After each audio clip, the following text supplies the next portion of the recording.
Hare Krishna, Krishna Krishna, Hare Hare, Hare Rama, Rama Rama, Hare Hare, Hare Krishna, Krishna Krishna.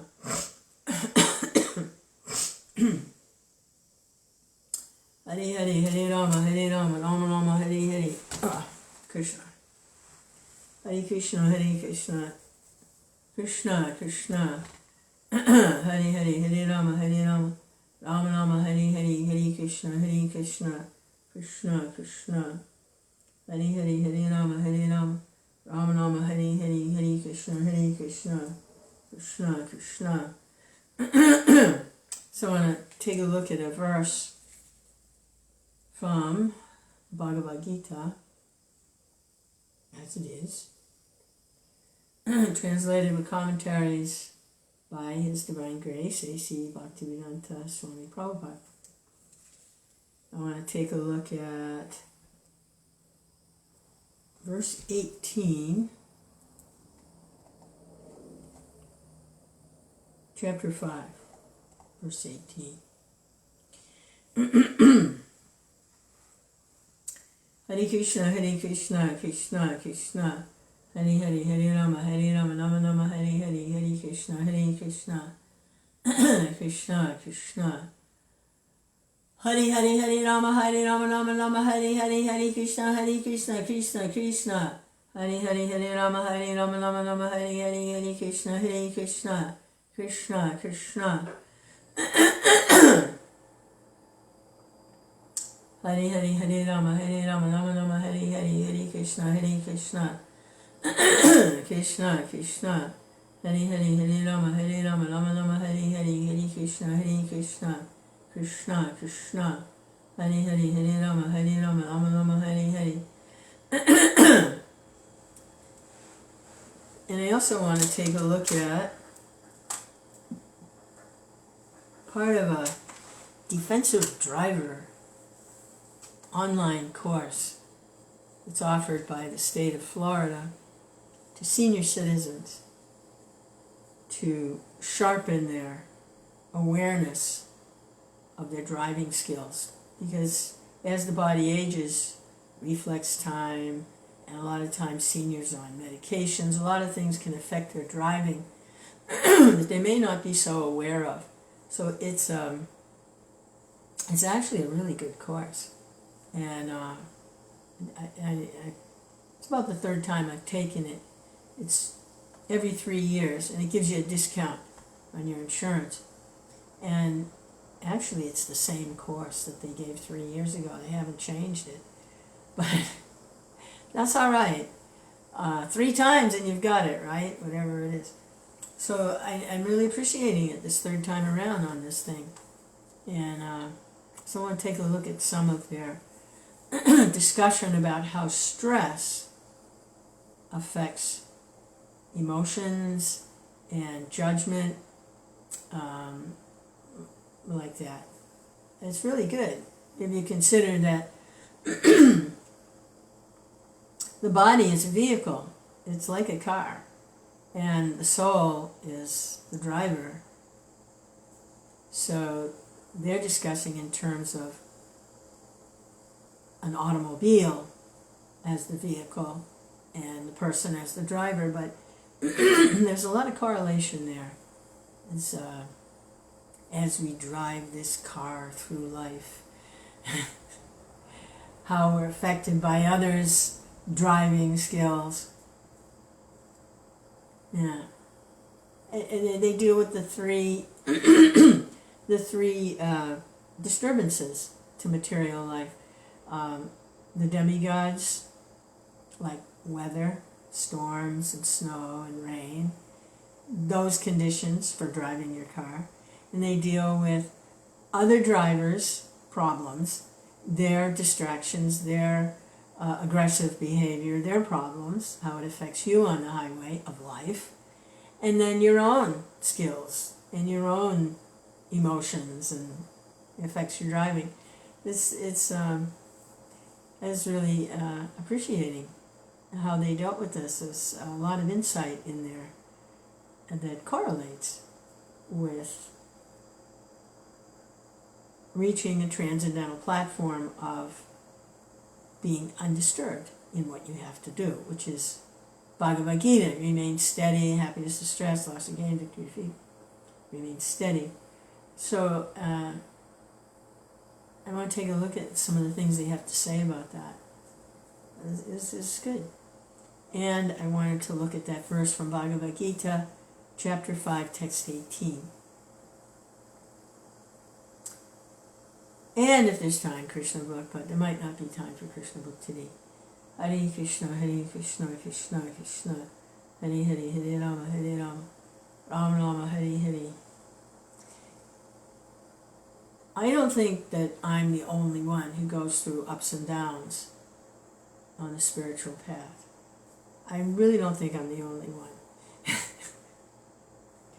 And this little section of this driver course about stress was really timely, because I'm dealing with a situation that I knew when I took it on it would cause me it would be stressful, I knew. And I willingly took it on because I want to get past these kinds of responses.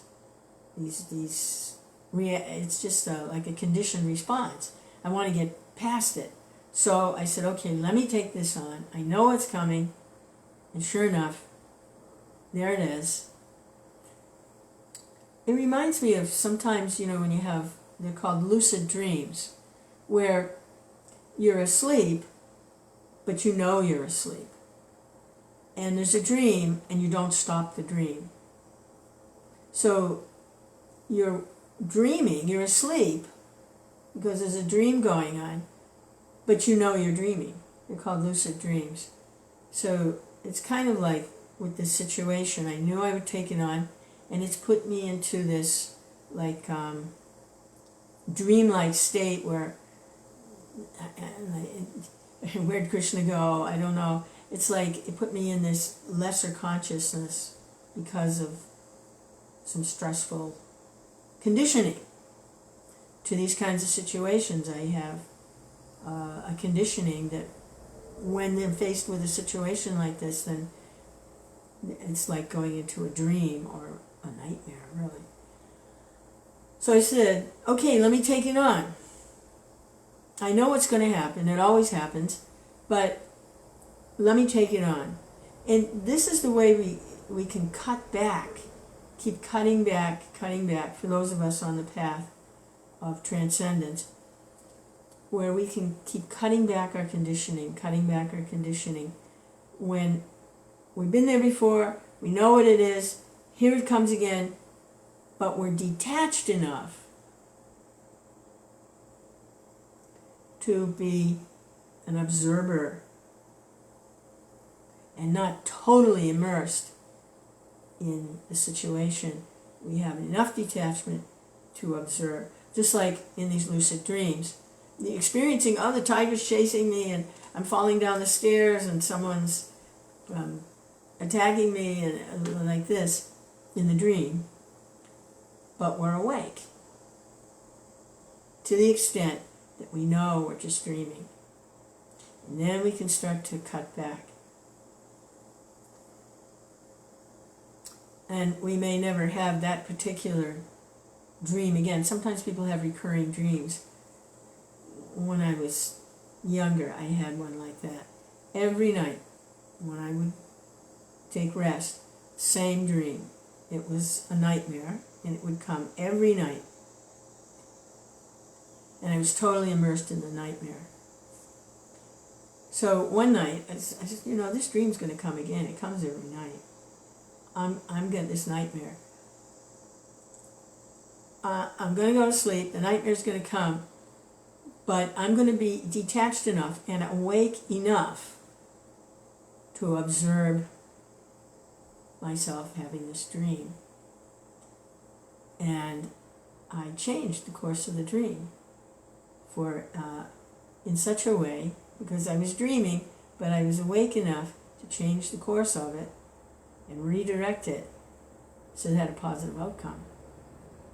And I never had that dream again. I never had that nightmare again. So something like that, we're dealing with different levels of consciousness. This is a yoga system. Hello? We're dealing with energies. We're dealing with spiritual forms. We're dealing with emotions. This is a spiritual practice. It's a yoga, meaning to link up with the Supreme Being. Hare Krishna, Krishna Krishna, Hare Hare. I am practicing in different ways. Hare Krishna, Krishna Krishna. So when I took the situation on, I knew, okay, this is going to happen again. And sure enough, it's happening again. But with enough detachment that I'm not totally immersed in my usual conditioned responses. Detached enough, just like with the lucid dream. The dream is going on, but detached and conscious enough to be an observer of it. And in that way, it dissolves. The game's up. It's a dream. It's like being in the movies in the panic scene or something, and you're totally immersed in it just briefly, and then, oh, it's a movie. Then you leave the theater or turn the screen off or whatever, and you go on with your regular life, which is also a dream, but we're not so advanced that we can see that yet. But it's a dream within a dream. Hare Krishna, Krishna Krishna. Row, row, row your boat merrily down the stream. Merrily, merrily, merrily, merrily. Life is but a dream. Hare Krishna, even Krishna is sleeping. He's lying in the... He's gone into a yogic trance. He's gone into a trance. Yoga Nidra. Even he's dreaming. Hare Krishna, Krishna Krishna. Hare Hare, Hare Rama, Rama Rama, Hare Hare. So last night was a little rough. And it's dealing with these different stresses. Personally, I welcome the opportunity to face them. Hare Krishna, Krishna. Thank you. It's like, I heard one devotee say, it's like skeet shooting. You know, when they're practicing their hunting skills and they have a little machine. I don't know why they call it skeet shooting. Maybe when they press the button, a clay disc is shot into the air, and the person who's practicing shooting tries to shoot the clay disc. Maybe that's a skeet. It's probably called a skeet. Skeet shooting. So here comes another one. Oh, there's another one. Hare Krishna, Krishna Krishna. Hare Hare, Hare Rama, Rama Rama, Hare Hare, Hare Krishna. And like myself, I never really know what the next skeet is going to be until it's right there in my face. So, Hare Krishna. It's like with any disease, diagnosis is like really important for the cure. You have to know what you're dealing with. Hare Krishna, Krishna Krishna. Hare Hare, Hare Rama, Rama Rama, Hare Hare, Hare Krishna, Krishna Krishna. Hare Hare, Hare Rama, Rama. This was so intense, and such a big one. You're making progress on this. That last night, there was no question of sleeping. Forget it, no sleep.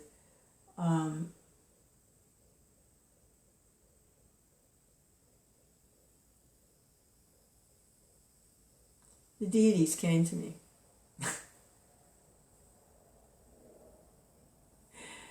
The deities came to me, and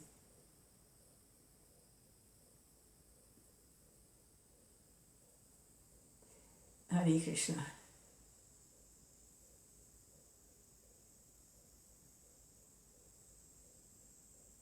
Showed me some stuff. Hare Krishna, Krishna Krishna, Hare Hare, Hare Rama, Rama Rama, Hare Hare, Hare Krishna, Krishna Krishna, Hare Hare, Hare Rama. My goodness, if I can become Krishna conscious as slow and dull and attached and stubbornly fixed on wanting to do things the way I want to do things, if I can practice Krishna consciousness, anyone can. Anyone. I'm living proof that anyone can practice Krishna consciousness. Hare Krishna, Krishna Krishna, Hare Hare, Hare Rama, Rama Rama, Hare Hare, Hare Krishna, Krishna Krishna, Hare Hare, Hare Rama, Rama Rama. Oh, okay, here it is. I want to look at this verse, chapter 5, text 18, Bhagavad-Gita.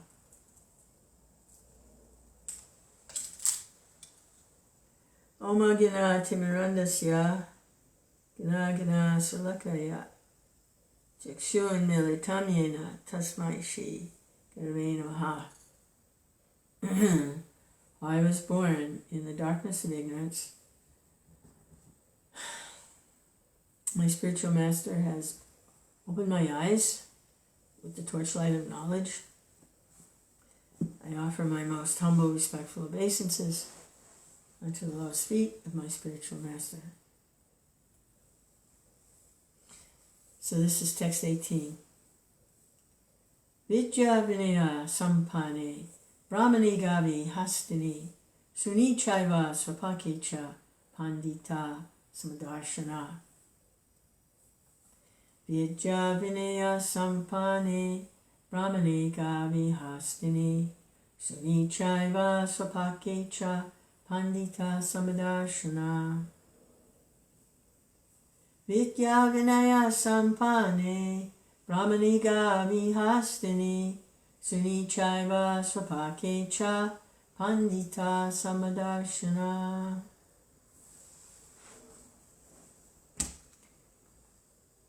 The humble sage, by virtue of true knowledge, sees with equal vision a learned and gentle Brahmin, a cow, an elephant, a dog, and a dog eater, an outcast. The humble sage, by virtue of true knowledge, sees with equal vision a learned and gentle Brahmin, a cow, an elephant, a dog, and a dog eater, an outcast. The humble sage, by virtue of true knowledge, sees with equal vision a learned and gentle Brahmin, a cow, an elephant, a dog, and a dog eater, an outcast. Prabhupada's purport. A Krishna conscious person does not make any distinction between species or castes.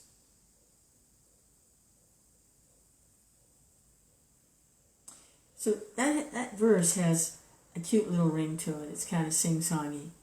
A humble sage, by virtue of true knowledge, sees with equal vision a learned and gentle Brahmin, a cow, an elephant, a dog, and a dog eater. Isn't that a cute verse? Oh, that's so cute. No, it's not cute. It's a very important verse. It's a very powerful verse. To see a Brahmin and a dog with equal vision.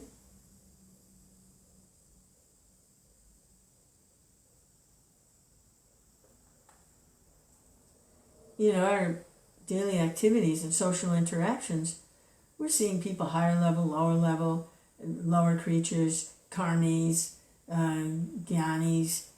We're making all kinds of distinctions.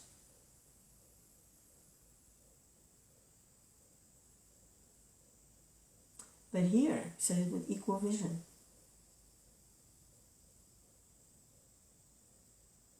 That's powerful. Especially for dealing with others, to see with equal vision. Not to make our discriminations on how we deal with this one and deal with that one. And it's not that we don't see someone who is acting like a Brahmin, or that we don't see a living entity that has a dog body. I mean, we see that. They have different coverings.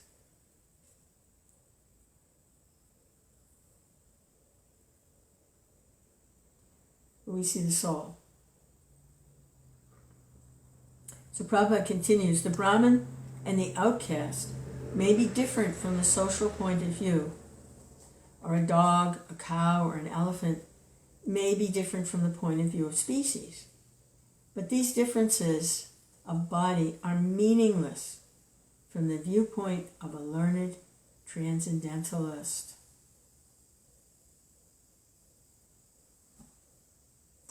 Why? Because it's not all about me. Looking around me and seeing all these different species and people in different walks of life, at different levels of consciousness, it's not about me. It's about Krishna. It's about God.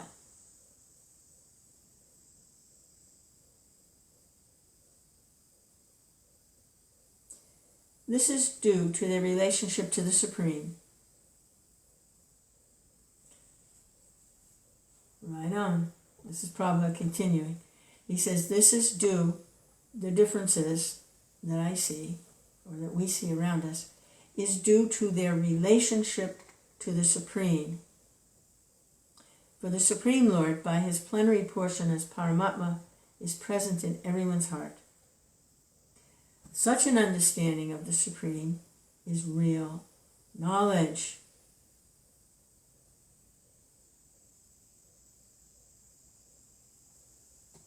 Krishna. As far as the bodies are concerned, in different castes or different species of life, the Lord is equally kind to everyone because he treats every living being as a friend, yet maintains himself as Paramatma, regardless of the circumstances of the living entities. The devotee also has no friends or enemies. They don't have special friends, and they don't have enemies. That's not the position of a devotee, of a Vaishnava. They don't have friends or enemies.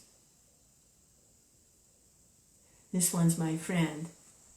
This one's my enemy. They don't have that. They don't make that distinction.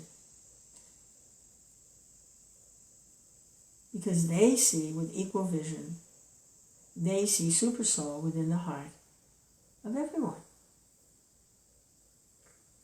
And they see everyone as those others in their relationships with Super Soul within the heart, the Lord. It's not all focused on, I'm not the center of the universe. Thank God, because you'd all be in trouble. Big trouble. So you can thank God for that at least, right? Hare Krishna. He treats every living being as a friend, yet maintains himself as Paramatma, regardless of the circumstances of the living entities. Friend in the sense of, not in terms of like diplomatic or political, this is my friend, but friend in the sense of wishing everyone well. Everyone's well-wisher. Friendly. The Lord as Paramatma is present both in the outcast and the Brahmin, although the body of a Brahmin and that of an outcast are not the same. The bodies are material productions of different modes of material nature, but the soul,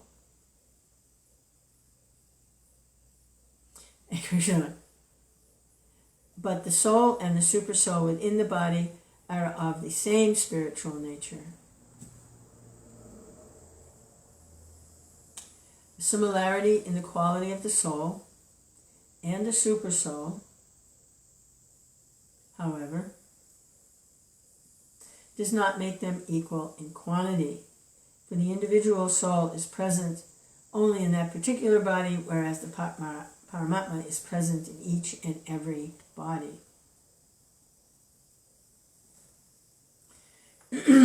So there are two within the body. There's the individual soul and the expansion of God as the super soul.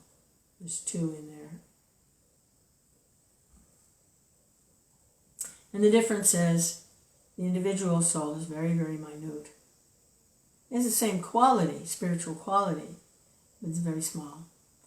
And the all-powerful Supreme Personality of Godhead, that's the difference. He's unlimited and within the bodies of all living entities. So we know what's going on in this body, kind of, sort of. But he knows what's going on in everybody's body. He expands like that. The similar characteristics of the soul and the supersoul are that they are both conscious, eternal, and blissful. But the difference is that the individual soul is conscious within the limited jurisdiction of the particular body, whereas the supersoul is conscious of all bodies. The supersoul is present in all bodies without distinction. So that's how the humble sage, by virtue of true knowledge, that's the true knowledge, sees with equal vision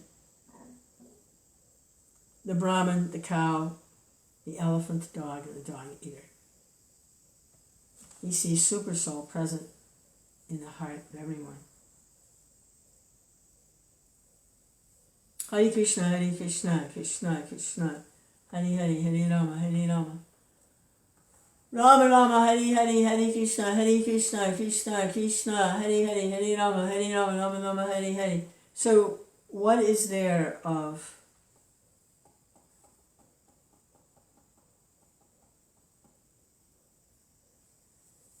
how can anyone be a friend or an enemy? Hare Krishna, Krishna Krishna, Hare Hare, Hare Rama, Hare Rama, Rama Rama, Hare Hare. Supersoul is not just sitting there doing nothing. He's giving direction to the living entity. And if there's a dangerous situation, then he gives good intelligence. What to do? Practical. Hare Krishna, Krishna Krishna, Hare Hare, Hare Rama, Hare Rama, Rama Rama, Hare Hare, Hare Krishna, Krishna Krishna, Hare Hare, Hare Rama, Hare Rama, Rama Rama. But the goal isn't just to avoid a dangerous material situation. The goal of it all is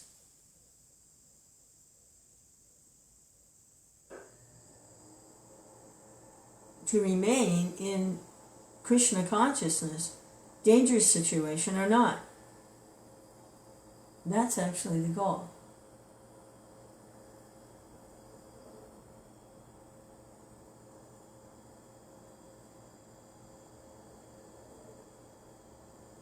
That's the goal of the practice. Hare Krishna, Krishna, not lose sight of that and think this body in front of me or this person in front of me is a threat. Yeah, they're a threat. They're a threat to my forgetting Krishna. That's the threat they pose. Not that they pose a threat to my material body. The real threat from that situation is that I'm put into material consciousness and I forget Krishna. That's the real threat. Krishna.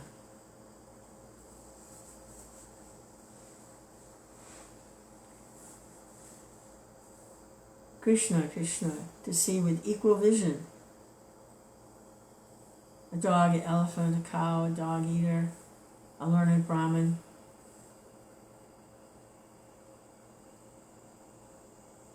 A so-called friend, a so-called enemy.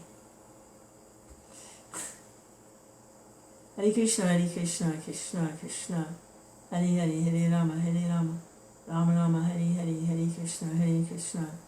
Someone who praises, someone who says bad things. Hare Krishna, Hare Krishna, Krishna Krishna, Hare Hare, Hare Rama, Hare Rama, Rama Rama, Hare Hare. Remain steady in happiness, distress, loss or gain, fame or infamy, heat or cold. Hare Krishna, Hare Krishna, Krishna Krishna, Hare Hare. So similarly, seek with equal vision. Hare Krishna, Hare Krishna, Krishna Krishna. The others around us, the other people around us. Hare Krishna, Hare Krishna. In terms of their relationship with Supersoul, Krishna. Not in terms of how it affects me, as if there's no Krishna.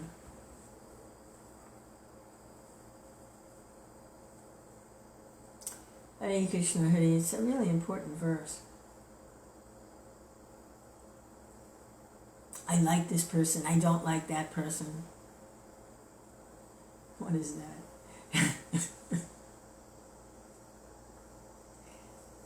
This person's my friend. They do things for me, they give me things.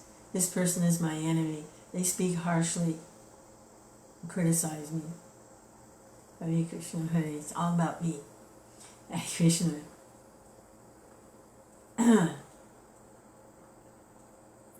No. It's all about Supersoul, the relationship with Supersoul. Krishna.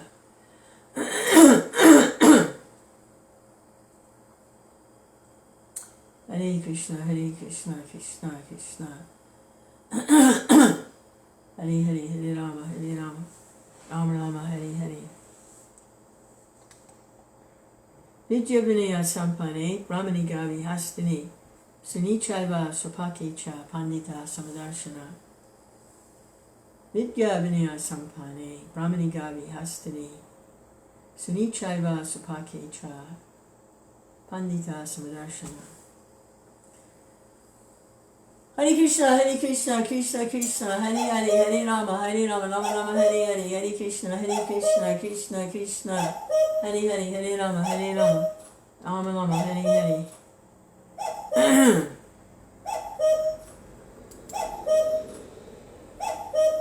Okay, I get the point. Hare Krishna. Okay, I want to look at what this driver course says about stress.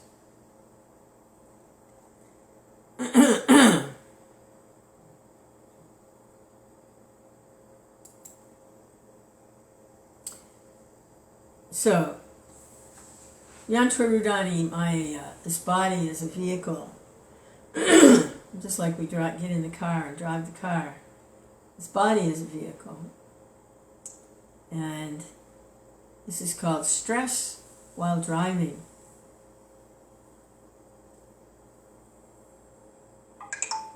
Hare Krishna, Hare Krishna. So this is real practical stuff. Not just for driving a car, but for everyday life. When considering stress management, there is one thing that works for everyone. Having a positive attitude. Try to identify the cause of the stress, and then consider if having a negative reaction will change the situation. Will the current situation be important 5 years from now? 1 year? 1 month? 1 week? 1 day? In an hour? In 5 minutes? How important is it to get all stressed about? Hare Krishna, Hare Krishna, Krishna Krishna. Reality is, most of the time we react negatively, and it will not change the situation, and in the long run have very little impact on our lives in the long run. So we just experience all this negativity and it's useless. Changing our negative self-talk to positive will usually relieve stress. Think about the comments you make to yourself. Now, this is in terms of driving. Okay. I'll be stuck in this traffic forever. Really? Forever? Look at the traffic. I'll never get where I'm supposed to be. Never. If I keep the proper following distance, I'll be run over. Really? So, this kind of negative talk in life also, not just driving the car, but I'm going to be stuck in this situation forever. Maybe it's a money problem or a health problem. I'm going to be stuck in this situation forever, or a difficult relationship. I'm going to be stuck here forever. Really? Forever? I'll never get where I'm supposed to be. Never. I'm never going to reach my goal. Never. We talk to ourselves like that. It's negative. I'll never get there. Never. I can't do it. I'm never going to get there. If I do things the right way, I'll lose. I won't get anywhere.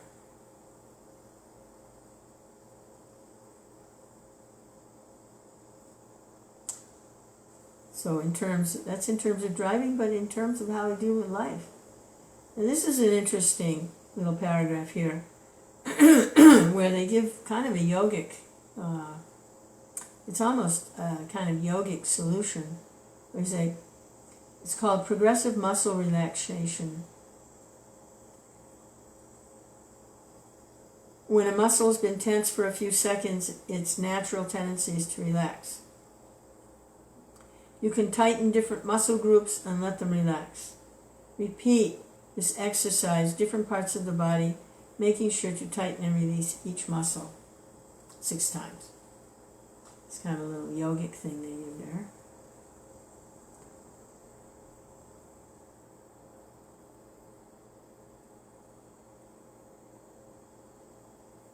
And then count to 10 before doing anything. Sometimes it gives your mind a chance to calm down. So you don't make rash decisions that have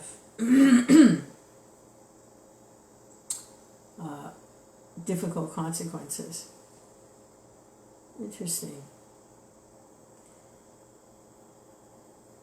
And here's some more about stress. Letting our emotions control us can cause anger, anxiety, fear, hate, and grief. Now, it's not that emotions ever go away or that they're bad. It's just they're misdirected. So when these emotions are playing out on the material platform in ignorance, then they have all kinds of undesirable consequences. But when they play out on the spiritual platform, in relationship to Krishna, it's different. It's part of the pastimes. The Vraj residents were afraid when they saw Krishna wrapped in the coils of Kaliya. They became full of anxiety and a kind of grief. They actually went unconscious in grief and anxiety. It was a little different on the spiritual plane. When it plays out on the material plane, then it's in ignorance, and it has a lot of undesirable reactions come when these things take over, when our emotions control us. That's the problem. We become controlled by our emotions rather than by Krishna.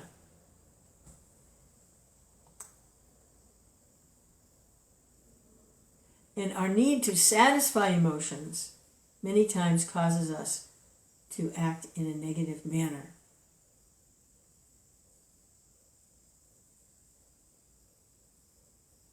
If someone does something negative to us, our emotional response may be to get even. And if we're driving, then, sometimes people go into like this road rage where they have to get even with the person because they passed them or something, and it's a scary situation. Become angry, anxious, fearful, frustrated, stressful, and even revengeful.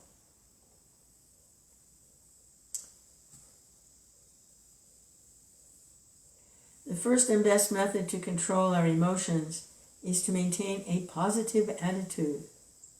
By understanding our emotional makeup, we may be able to understand our feelings and then control them. We may also identify situations that cause emotional distress and try to avoid times and locations, this is for driving, where we might be in that situation. I like this part here. By understanding that most drivers are not out to get us or purposely try and get us mad.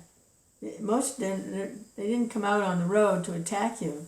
It's like most drivers make mistakes, just like you and I, and are under the same stresses, and that can help us with a positive attitude. In other words, we make mistakes too that inconvenience others.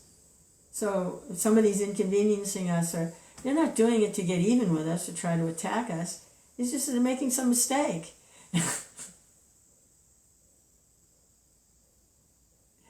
And that helps to keep a positive attitude. Attitude is the way a person thinks about somebody or something and the way they behave towards someone. It is their personal view or opinion of something, the personal view. It describes their general emotional approach to any person or situation. Having a negative attitude will normally result in negative behavior, while having a positive attitude might change a negative situation into a positive one, or at least one that does not result in negative consequences. So this negativity, you have a negative attitude towards someone or something, then the behavior will have negative behavior. And that could have a really undesirable outcome, negative.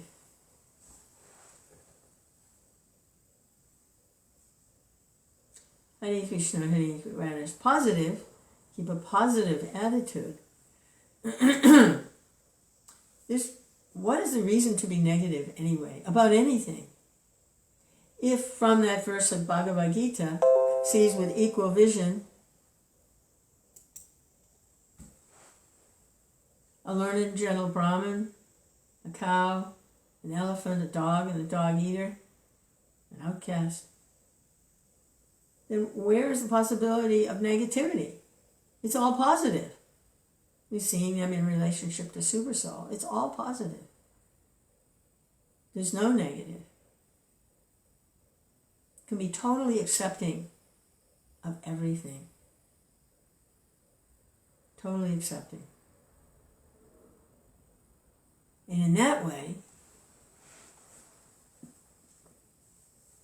have guidance from Supersoul for positive action. Hare Krishna, Hare Krishna. Krishna Krishna, Hare Hare, Hare Rama, Rama Rama, Hare Hare. And there's a little bit more about stress. Yeah, be realistic. Don't try to be perfect. Try to be realistic, not perfect. No one is perfect. Well, Hare Krishna. Some people are perfect. Not very many. But don't try to be perfect in the sense that you expect everyone else to be perfect. In that sense. Try to be perfect, of course.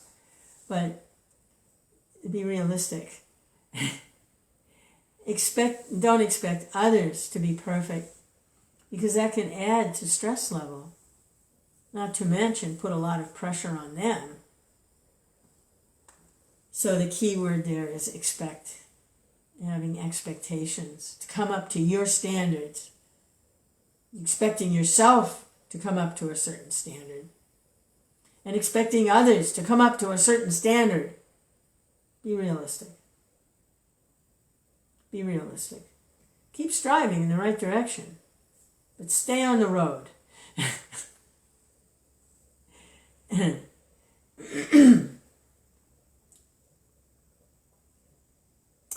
So this little section is all about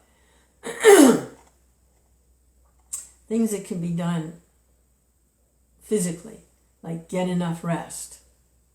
In other words, don't overdo it. Don't take on more responsibilities than you can manage nicely. Learn to relax. Eat well. Exercise. Be careful what you're thinking. Outlook, attitude, and thoughts influence the way you see things. What is it? Thinking, feeling, and willing. And after that comes action. So thinking, you're feeling, and then you're willing, and then comes action. So be careful what you're thinking. If you catch going into that negative or that grumble, oh, they're this, they're that, and they did, and there's, and you start going there, you need to go positive. Where's Super Soul? Where's Krishna?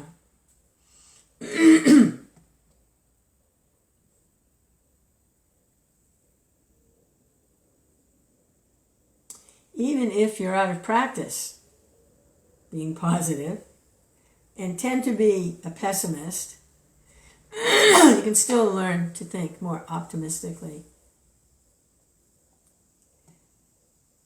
Solve little problems. Learning to solve everyday problems can give you a sense of control.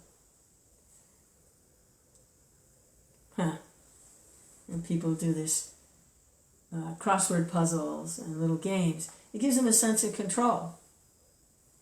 You're like, yes, they are able to control situations. They can get positive outcomes.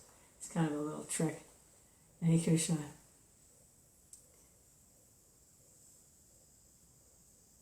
And if you have some everyday problems and you avoid them, then you feel like you have no control over your life, and then that makes you more stressful.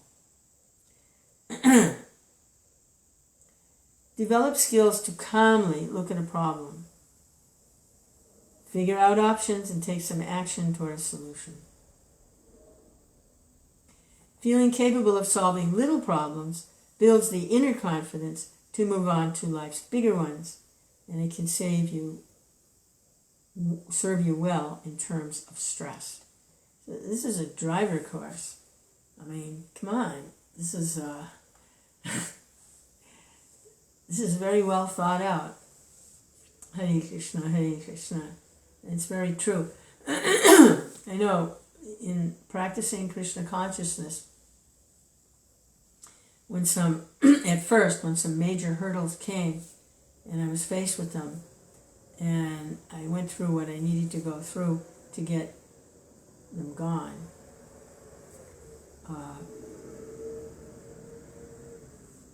it was very reassuring that whatever did come in the future, I would get past those too.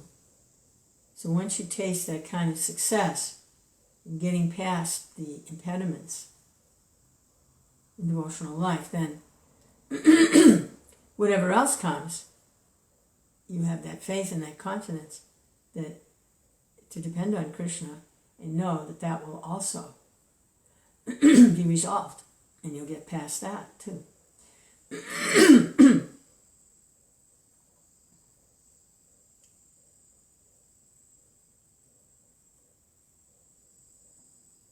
Get your inner confidence.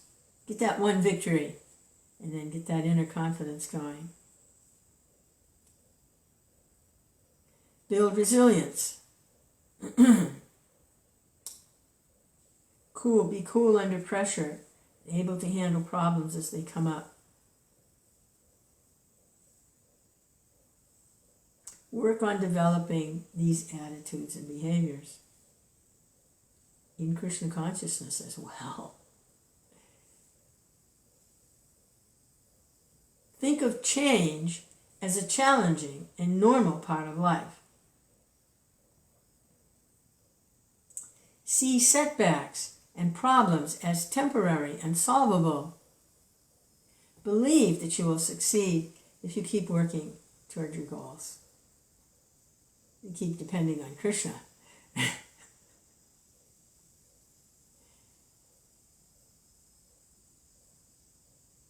Build strong relationships. Keep commitments to family and friends. Have a support team and ask for help. Participate in activities for relaxation and fun. I mean, this is describing, without saying it, the Krishna Conscious program given by Srila Prabhupada. There's festivals, there's Sunday feasts, there's plays, there's a nice fellowship,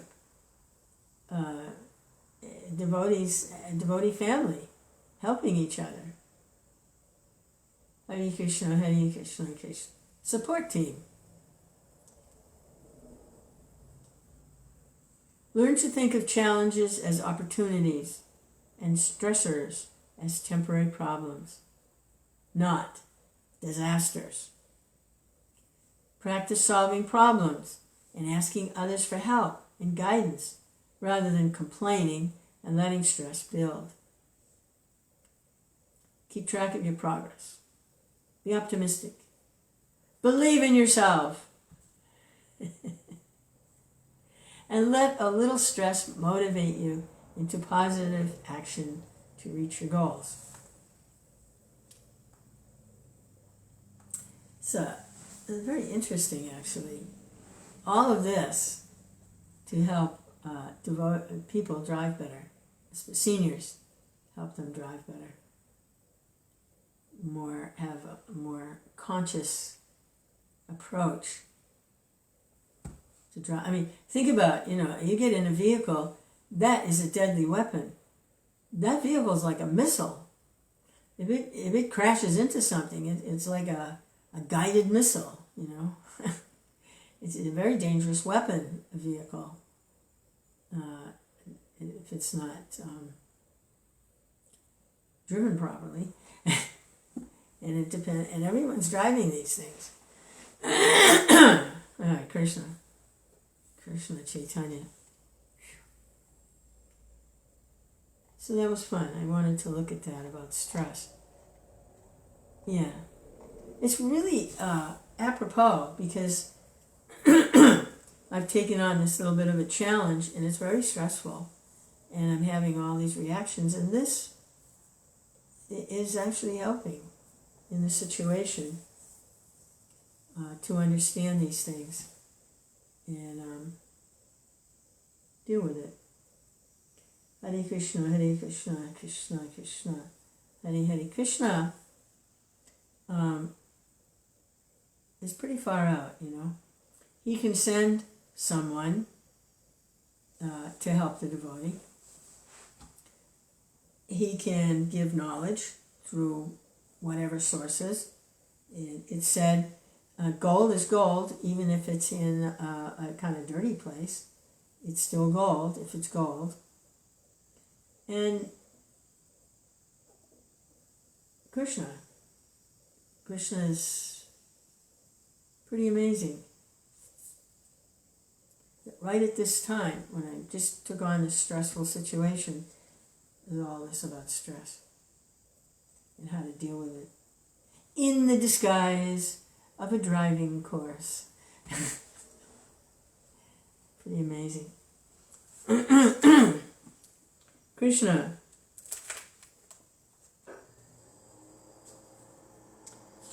So I want to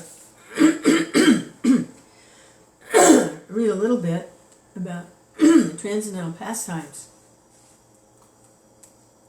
of the Supreme Personality of Godhead, Krishna, from the summary study of the Srimad Bhagavatam, summary study of the Srimad Bhagavatam by His Divine Grace, S.C. Bhaktivedanta Swami. This is chapter 61, the meeting of Usha and Aniruddha. Aniruddha is the grandson of Krishna. He's the son of Pradyumna and Rukmavati.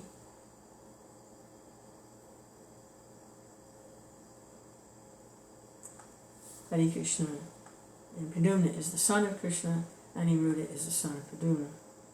The meeting of Aniruddha and Usha,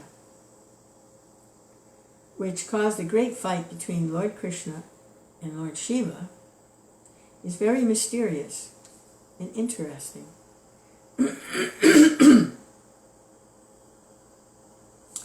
Maharaj Parikshit was anxious to hear the whole story from Sukadeva Goswami, and thus Sukadeva Goswami narrated it.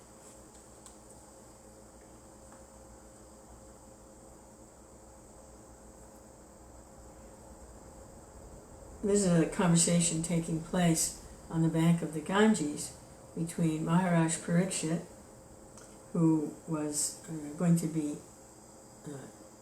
dying, disappearing, leaving his body in a few days, and he understood that the best thing he could do in that kind of situation was to hear about Krishna from a devotee of Krishna. And so Sukadeva Goswami is there, and Maharaj Parikshit is asking him questions about Krishna, and Sukadeva is answering. Sukadeva, having heard from his father, Srila Vyasadeva, who heard from his father, Lord Brahma, who heard directly from Krishna. My dear king, Sukadeva Goswami is saying, my dear king, you must have heard the name of King Bali. He was a great devotee who gave away in charity all that he had, namely, the whole world, to Lord Vamana, the incarnation of Vishnu as a dwarf Brahmin.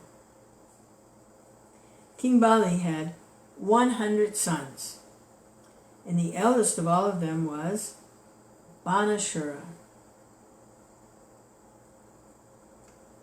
So Banashura is one of the 100 sons of King Bali, who was a great devotee of the Lord, and he was the eldest son. The great hero Banashura, born of Maharaj Bali, was a great devotee of Lord Shiva, and was always ready to render service unto him. Because of his devotion, he achieved a great position in society, and he was honored in every respect. Actually, he was very intelligent and liberal also. And his activities are all praiseworthy because he never deviated from his promise and word of honor. He was very truthful and fixed in his vow. In those days, he was ruling over the city of Sanitapur. By the grace of Lord Shiva, Banashura had 1,000 hands. And he became so powerful that even demigods like King Indra were serving him as most obedient servants. It's a strange situation. He says he's called Banashura. Ashura means demon. Banashura.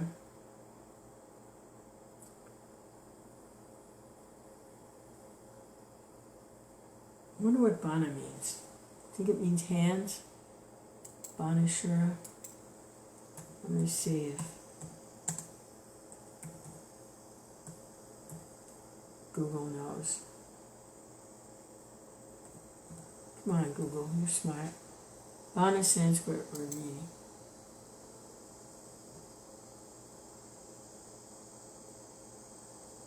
Bana means wit or intellect.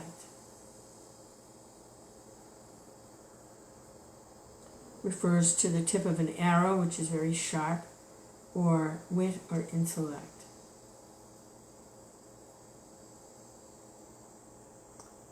That's one way to see it. Hare Krishna, Hare Krishna, Krishna Krishna. Hare Rama, arrow. Bana.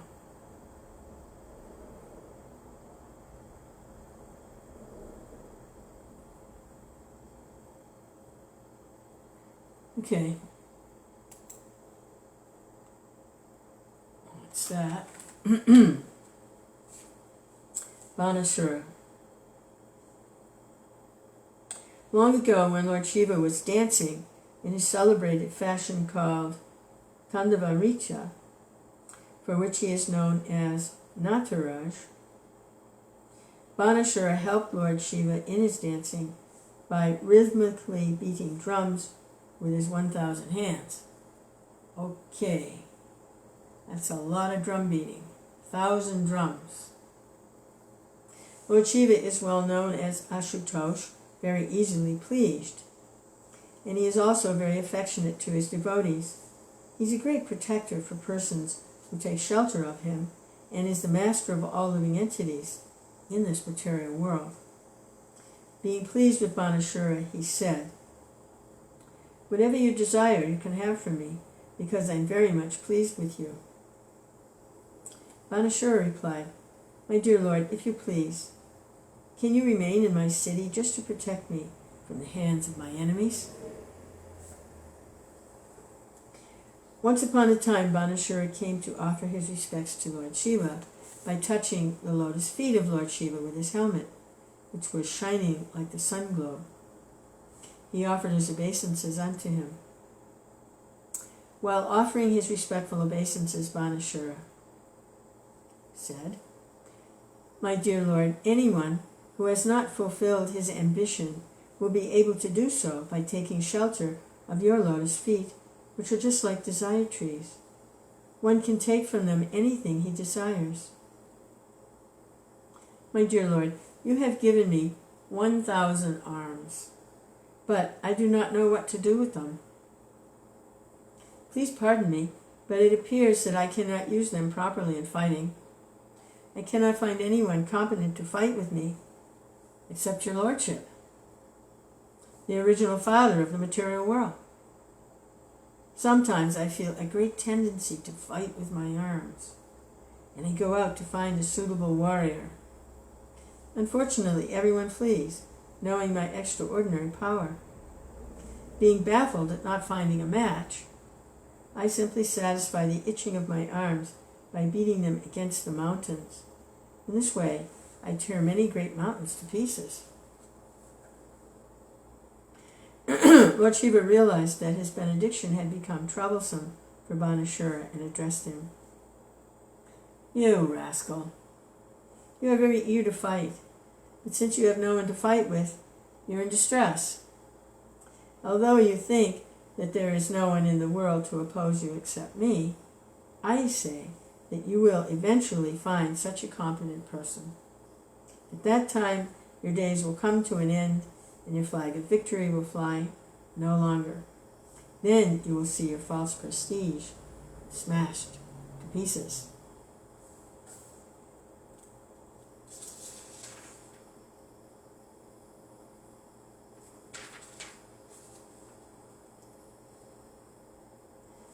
So we're going to stop there. It's so amazing when we hear that by material calculation, these different descriptions, like Krishna having 16,108 queens and 16,108 palaces, and being with each queen simultaneously doing different things and acting and behaving differently in each situation simultaneously. And then hearing about the son of King Bali, Banashura, receiving 1,000 arms from Lord Shiva. Hare Krishna. Hare Krishna. But I still have a question. How did King Satyavrata get Lord Vishnu in his form as the fish, Matsya, out of the lake when the fish expanded to be too big for the lake and put him in the ocean? How did they get him out of that lake?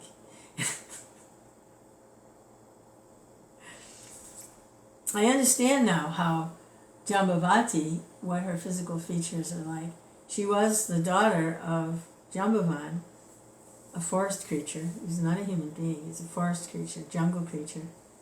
Something like a bear that acted like a gorilla, some kind of unusual creature. And he gave his daughter in marriage to Krishna. So what did she look like, right? Well, we got to the bottom of that.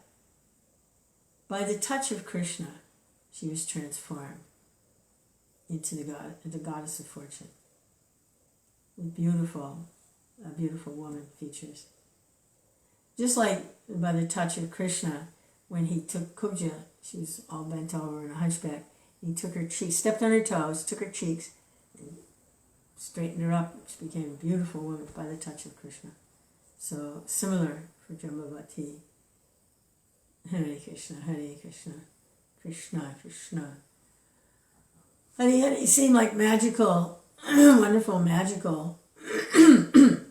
Hard for us to make the leap in our present material situation, confined like we are to these material coverings. But Hare Krishna, on the spiritual plane, the transcendental plane, these things are going on. Why not? Like the Brahmin once said, if Krishna can put a tree in a tiny seed, what can't he do? Hare Krishna, Hare Krishna, Krishna Krishna, Hare Hare, Hare Rama, Rama Rama, Hare Hare.